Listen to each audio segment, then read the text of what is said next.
জাতীয় ঐক্যমত কমিশনের দ্বিতীয় পর্যায়ে দ্বিতীয় দিনের বৈঠকের বিরতিতে আজকে এক বিস্ময়কর ঘটনা ঘটেছে। আজকে সোশ্যাল মিডিয়াতে একটা ছবি ঘুরে বেড়াচ্ছে, যেটা হচ্ছে বিএনপি নেতা সালাউদ্দিন আহমেদ, জামাতের নায়েবে আমির আব্দুল্লাহ মোহাম্মদ আবু তাহের এবং এনসিপির আহ্বায়ক নাহিদ ইসলাম, তারা তিনজনে একসাথে হাত মিলিয়েছেন। সেটার ছবি সোশ্যাল মিডিয়াতে ঘুরে বেড়াচ্ছে এবং এটা নিয়ে নানা ধরনের আলোচনা এখন সোশ্যাল মিডিয়াগুলোতে হচ্ছে।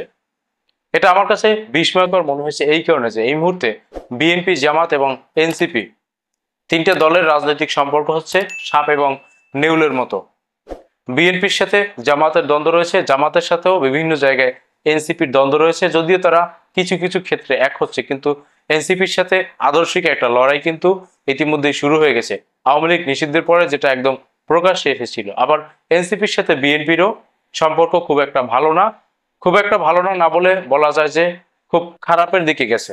এই অবস্থায় তিন নেতার এই যে হাত মেলানো, সেটা আসলেই বিস্ময়কর ঘটনা। সেখানে আসলে কি ঘটেছে সেটা একটু পড়ছি, তারপরে এটার বাস্তবতা কি হতে পারে, কেন তাদের এই হাত মেলানো, সেটা নিয়ে বেশ কিছু আলোচনা আমি নিজে থেকে করব। এখানে দৈনিক যুগান্তরের শিরোনাম হচ্ছে হাতে হাত রাখলেন সালাউদ্দিন তাহের ও নাহিদ। বিএনপির জাতীয় স্থায়ী কমিটির সদস্য সালাউদ্দিন আহমেদ, জাতীয় নাগরিক পার্টি এনসিপির আহ্বায়ক নাহিদ ইসলাম ও জামায়াত ইসলামীর নায়েবে আমির সৈয়দ আব্দুল্লাহ মোহাম্মদ তাহের হাতে হাত রেখে পরস্পর সৌহার্দ্যের বার্তা দিয়েছেন।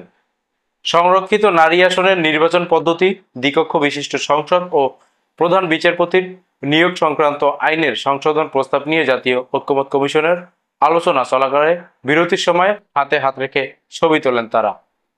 এখানে দৈনিক যুগান্তর পত্রিকা লিখছেন যে তারা সৌহার্দ্যের বার্তা দিয়েছেন। তবে আমার কাছে এই সৌহার্দ্যের বার্তার বাইরে আরো কিছু বার্তা এখান থেকে পাওয়া যাচ্ছে।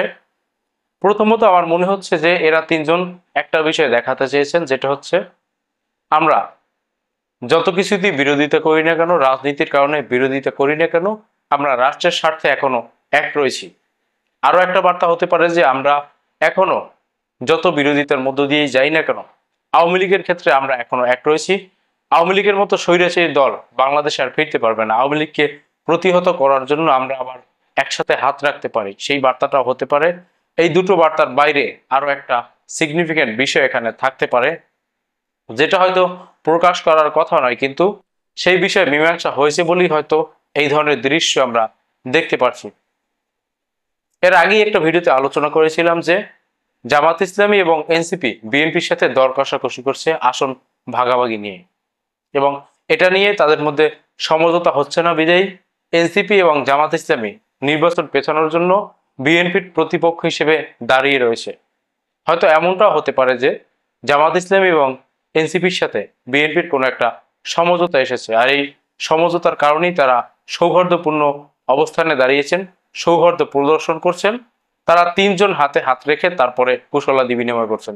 সাধারণত কুশলাদি বিনিময়ের জন্য একজনের সাথে আরেকজন হাত মেলান, কিন্তু তারা তিনজন একসাথে হাত মিলিয়ে তারপরে কুশলাদি বিনিময় করেছেন। সালাউদ্দিন আহমেদ নাহিদকে জিজ্ঞেস করেছেন যে তিনি কেমন আছেন, অথচ সর্বশেষ বৈঠকে আমরা দেখেছিলাম যে সালাউদ্দিন আহমেদ এবং নাহিদ ইসলাম পরস্পর বিরোধী অবস্থানে দাঁড়িয়ে গিয়েছেন, তারা তর্কযুদ্ধে লিপ্ত হয়েছেন।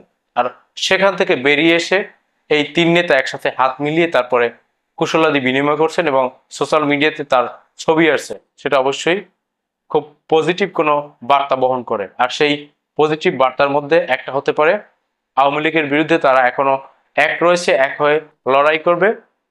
দ্বিতীয়ত, তারা রাষ্ট্রের স্বার্থে, জাতির স্বার্থে সবসময় এক জায়গায় থাকবে, তাদের মধ্যে যতই বিরোধিতা থাক। এবং তৃতীয়ত, তাদের মধ্যকার একটা সমঝোতা হয়ে গেছে, যার কারণে তাদের মধ্যে এখন আর আগের মতো যে দূরত্ব বা আগের মতো কাদা ছড়াছড়ি সেটা আর হবে না। সেরকম একটা বার্তাই, তিনটে বার্তাই হতে পারে।